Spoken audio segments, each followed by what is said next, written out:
Le viaduc de Garabi peut être bientôt classé à l'UNESCO.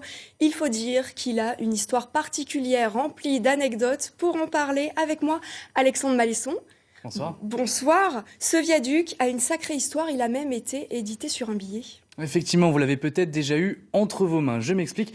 Vous vous souvenez peut-être du billet de 200 francs. Et bien sur ce billet, on pouvait apercevoir une partie du viaduc de Garabi. C'était un hommage à Gustave Eiffel.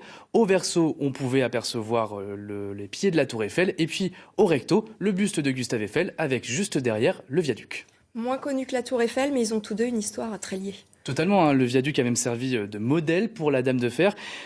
Plusieurs techniques utilisées pour construire le pont ont servi quelques années plus tard pour la Tour Eiffel. Et puis dans les années 90, lorsqu'il a fallu repeindre le viaduc, eh bien c'est la couleur rouge Gauguin qui a été utilisée, la couleur d'origine de la Tour Eiffel. Un beau viaduc, du coup, je suppose un beau décor, notamment pour le cinéma. Tout à fait, vous l'avez dit, hein, il s'est payé le luxe d'apparaître plusieurs fois au cinéma.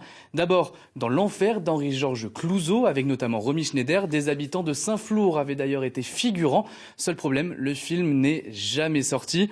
Mais rassurez-vous, on a pu apercevoir le viaduc dans d'autres films qui, eux, ont bien vu le jour. D'abord Un homme de trop de Costa Gavras, et puis aussi Le Pont de Cassandre, sorti en 1976. Et puis pour les plus cinéphiles d'entre nous, vous avez pu apercevoir le viaduc dans la scène d'ouverture du film Camping 2. Un sacré viaduc en tout cas. Exactement. Merci pour toutes ces informations qu'on peut retrouver sur un article rédigé sur notre site internet.